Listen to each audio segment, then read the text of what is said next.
जिस पत्नी को शादी के दिन था ठुकराया, इतने सालों बाद उसी पे प्यार आया। अनिका का प्यार पाने के लिए कुणाल जाएगा किस हद तक आगे? अपनी सगाई बचाने के लिए कामिनी चलेगी अब कौन सी चाल? और अनिका से शादी की बात पर क्या जवाब देगा कुणाल?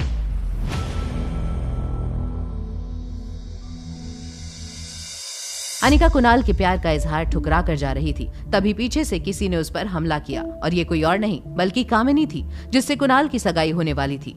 बढ़ते तमाशे को देख कुणाल के बाकी घर वाले भी वहाँ आ गए और इसी बीच कुणाल के पापा कमल ने कुणाल से कहा, कुणाल, क्या तुम अनिका के साथ फिर से शादी करना चाहते हो? कामिनी को पूरा यकीन था कि कुणाल मना ही करेगा और वो गुस्से भरी नजरों से अनिका को देख रही थी कि तभी कुणाल ने कहा, हाँ पापा, मैं अनिका से प्यार करता हूँ। ये सुनते ही कामिनी की सांसें अटक चुकी थी। उसकी आंखों में कुणाल को खोने का डर साफ दिख रहा था। तो वहीं दूसरी तरफ अनिका अपने सर पर लगी चोट से कर्रा रही थी। वो बस किसी भी तरह इस तमाशे से दूर जाना चाहती थी। तभी कुणाल के पापा कमल डोगरा उसे कहते हैं, अनिका, क्या तुम कुणाल के साथ फिर से शादी करना चाहती हो? नहीं, बिल्कुल नहीं। ये क्या कह रही हो तुम? तुम्हारी इतनी हिम्मत कि तुम मुझे रिजेक्ट करो? तुम्हें एक्सेप्ट या रिजेक्ट करने का सवाल तो तब उठेगा जब मैं तुम्हारे बारे में कुछ सोचूंगी। तुम तो मेरे लिए एग्जिस्ट ही नहीं करते। नहीं। कुणाल, तुम इस लड़की से दूर रहो। ये बड़ी चालाकी से तुम्हें फंसा रही है। ये दुनिया को दिखाना चाहती है कि तुम इसके पीछे पड़े हो, इसीलिए तुम्हें सबके सामने रिजेक्ट कर रही है। मैं तो इसकी रग रग से वाकिफ हूँ। हाँ माँ, तुम बिल्कुल सही कह रही हो। इसकी क्या औकात कि ये किसी को रिजेक्ट करे। कमल अंकल, आप टेंशन मत लीजिए, मैं कुणाल को इसके आसपास भी नहीं भटकने दूंगी। कामिनी, तुम बीच में मत बोलो। अनिका, आखिर तुम चाहती क्या हो? ये तो सिर्फ तुम्हें अपने जाल में फंसाना चाहती है और तुमसे पैसे ऐंठना चाहती है। अभी इसके मामा मामी भी आए थे पैसे मांगने, वो भी इसी की तरह हैं। अगर पैसे नहीं है तो मर जाने दे अपने मामा को, इलाज ही क्यों करवाना? किसने कहा कि पैसे नहीं है हमारे पास? भीड़ के बीच से आ रही इस आवाज को सुनकर सभी चौंक गए और पीछे की ओर देखने लगे। अंजलि मल्होत्रा रौबदार कदमों के साथ आगे बढ़ रही थी। ऐसा लग रहा था मानो वहाँ जितने भी लोग खड़े थे उन सब को सांप सूंघ गया था। दूसरी ओर रिया और आर्यन एक दूसरे से मिलकर खुश थे और आपस में बातें कर रहे थे। तभी रिया को लगा कि कोई चुपचाप उनकी बातें सुन रहा है। दोनों एक साथ पीछे मुड़े। सनी चाचू, आप? दो आर्यन? मैंने कहा था कि दो आर्यन है, लेकिन किसी ने मेरी बातों पर बिलीव नहीं किया।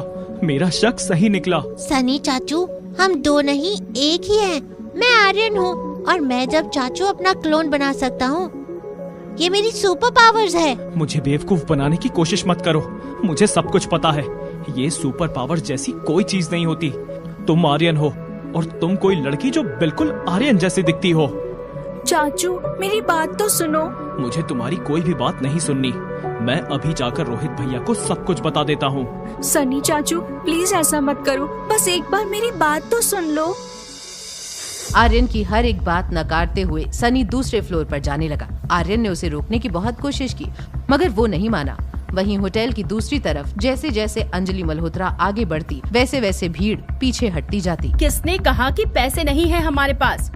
आप में से किसी को भी अनिका के मामा की चिंता करने की जरूरत नहीं है और ना ही अनिका के फ्यूचर की। मिसेस मल्होत्रा, आप यहाँ? क्या मैं थोड़ी देर बात कर सकता हूँ? मेरे पास एक बहुत ही बढ़िया बिजनेस प्रपोजल है आपकी कंपनी के लिए। मैं यहाँ अपने बिजनेस के लिए नहीं, फैमिली के लिए आई हूँ और अनिका मेरी फैमिली है।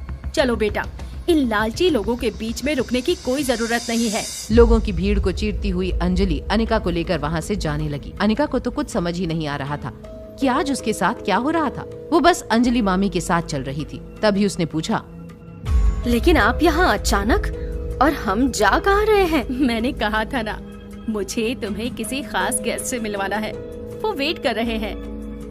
अनिका, तुम कहाँ जा रही हो? प्लीज मुझसे बात करके जाओ। मारवा इंडस्ट्रीज के मालिक रोहित मारवा अनिका का वेट कर रहे हैं। अनिका, चलो जल्दी। ये सुनकर कुणाल और उसके परिवार को एक और झटका लगा। कुणाल की आंखों में अनिका को खोने का डर साफ नजर आ रहा था। वहीं कामिनी और मनीषा की जलन साफ उनके चेहरे पर नजर आ रही थी। उधर आर्यन सनी को रोकने की जी तोड़ कोशिश कर रहा था, मगर सनी आर्यन की एक सुनने को तैयार नहीं था। चाचू, प्लीज रुक जाओ। एक तो तुम लोग झूठ पर झूठ बोले जा रहे हो और ऊपर से मुझे ही बेवकूफ बनाने की कोशिश कर रहे हो। नहीं, मैं सच बोल रहा हूँ। चुप रहो, मुझे तो रोहित भैया को सारा सच बताना ही होगा। चलो हटो यहाँ से। नहीं प्लीज रुको, ट्रस्ट मी चाचू, मैं सच बोल रहा हूँ। क्या होगा जब खुल जाएगा ये राज रोहित के सामने? क्या सनी को रोहित तक पहुँचने से रोक पाएंगे आर्यन और रिया?